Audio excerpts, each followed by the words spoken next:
महाराष्ट्र के नांदेड़ में अपराध की घटनाएं थमने का नाम नहीं ले रही है। पिछले 72 घंटों में 5 हत्याओं ने शहर को दहलाकर रख दिया है। भाग्यनगर और वजीराबाद के बाद अब श्रीनगर इलाके में एक और हत्या हुई है। अनिकेत कल्याणकर की बेरहमी से हत्या ने लोगों में दहशत फैला दी है। लगातार बढ़ते अपराधों से पुलिस की कार्य प्रणाली पर भी सवाल उठ रहे हैं। नागरिक अब सख्त कार्रवाई की मांग कर रहे हैं। महाराष्ट्र के नांदेड़ शहर में अपराध का ग्राफ तेजी से बढ़ता नजर आ रहा। पिछले 72 घंटों में 5 हत्याओं की घटनाओं ने पूरे शहर को हिलाकर रख दिया है। इन घटनाओं के बाद आम नागरिकों में भय और असुरक्षा का माहौल बन गया।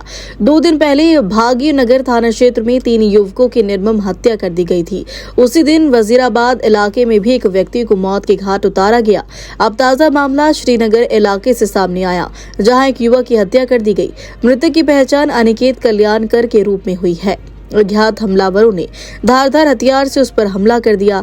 हमले में उसके शरीर पर कई गंभीर घाव पाए गए, जिससे इस वारदात की क्रूरता साफ दिखाई देती है। प्राथमिक जानकारी के अनुसार यह मामला पुराने विवाद से जुड़ा हो सकता है।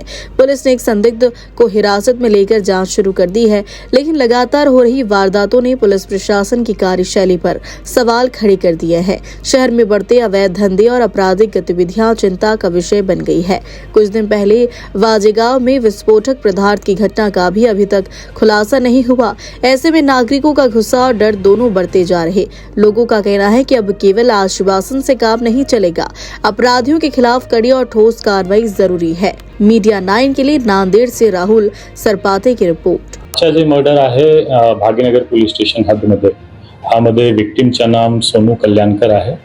एज अराउंड 30-35 इयर्स आणि ह्यामध्ये आपण निष्पन्न केला जवळपास 4 आरोपी आतापर्यंत निष्पन्न झालेला आहे आणि 4ही आरोपी नांदेड पोलिसनं खूप काही तासातच आम्ही डिटेन पण केलेला आहे आणि पुढील तपास त्यामध्ये चालू आहे। आज एक आरोपी अंकुश गंधमवार जे की आजच्या मर्डर मध्ये इन्व्हॉल्व्ड होता आणि त्यांची पर्स्यू करत होता आमची LCB ची PSI मिनिल सोनकांबले आणि त्यांची टीम, हा ग्रामीण पोलीस स्टेशन हद्दमध्ये झरी खादान जवळ जे एक कनाल आहे त्या रोडवर जात असताना त्यांची पाठलाग करत असताना ते शेताकडे पळाला आणि आमची टीमवर त्यांनी फायर करण्याचा प्रयत्न केला। एक फायर केला पण फायर झाली नाही, परत कॉक करून फायर करत होता सेल्फ डिफेन्स मध्ये आणि त्यांची आजूबाजूचे पब्लिक आणि स्टाफचे डिफेन्स मध्ये प्रत्युत्तर मध्ये आमचे PSI मिलिंद सोनकांबलेनं पण त्यांच्यावर कमरचे खाली एक सेल्फ डिफेन्स मध्ये फायर केलेला आहे। नी जवळ त्यांना इंजुरी आहे आणि सध्या गव्हर्नमेंट हॉस्पिटलमध्ये अंकुश गंधमवार ऍडमिट आहे। जस्ट एक ऍड करण्यासाठी की अंकुश गंधमवार एक ऑन रेकॉर्ड क्रिमिनल्स होता, त्यांच्यावर बॅग स्नॅचिंग, जुगार आणि असा गुन्हे दाखल आहे। तो पण ऑन रेकॉर्ड एक क्रिमिनल होता, ज्यांच्यावर पोलिसनं काही तासातच त्यांना अप्रिहेंड करून त्यांच्यावर प्रत्युत्तर मध्ये सेल्फ डिफेन्स मध्ये फायर पण केलेला आहे आणि सध्या हॉस्पिटलमध्ये आहे। आणि आजच्या इन्सिडेंट मध्ये 4 आरोपी जे इन्व्हॉल्व्ड होता डायरेक्टली, त्यांच्यावर सर्व आरोपी डिटेन्ड आहे आणि त्यांच्यावर आम्ही पुढील कायदेशीर कारवाई करत आहोत। हत्येचे कारण जे तात्कालिक दिसतो की काही महिनेपूर्वी नवरात्राची महिनेमध्ये त्यांचे काही वाद झाला होता।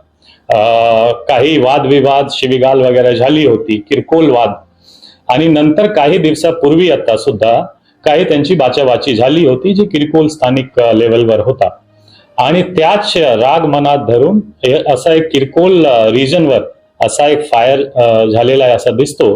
पण यांच्या मागे थोडफार अजून आपण जाऊन चौकशी करणार की यांच्या मागे सुद्धा काही लार्जर कॉन्स्पिरसी आहे का, काही अजून पार्श्वभूमी आहे का।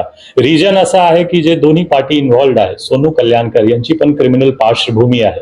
त्यांच्यावर जवळपास 6 गुन्हे दाखल आहे, ज्यामध्ये की 307 अटेम्प्ट टू मर्डर, 353 म्हणजे पब्लिक ऑफिशियलवर अटॅक करणे, 188, 135 असा सर्व गुन्हे विक्टिमवर पण दाखल आहे। तसेच जे एक्युज्ड इन्व्हॉल्व होता जसा की अंकुश गंधमवार आणि दुसरे आरोपी यांची पण थोडफार क्रिमिनल पार्श्वभूमी आहे। त्यांच्या पार्श्वभूमीमध्ये काय अजून लार्जर रिजन होऊ शकतो की पुढील तपासमध्ये समोर येईल। त्याच मी सांगितलं की पार्श्वभूमी बघून, दोन्ही पार्टीच्या पार्श्वभूमी बघून जे एक्युज्ड आणि डिसीज्ड आहे त्या आता तपासमध्ये समोर येईल की काही लार्जर कॉन्स्पिरसी आहे, मागच्या काही पार्श्वभूमी आहे का, कनेक्शन, इंटरकनेक्शन आहे का, की अजून काही आरोपी ह्यामध्ये इन्व्हॉल्व होऊ शकतो। अप्रत्यक्ष जे प्रत्यक्ष होता आम्ही सर्व अटक केलेला आहे. अप्रत्यक्ष सहभाग अजून कोणाचा जर असेल तर 100% त्यांच्यावर कारवाई होणार.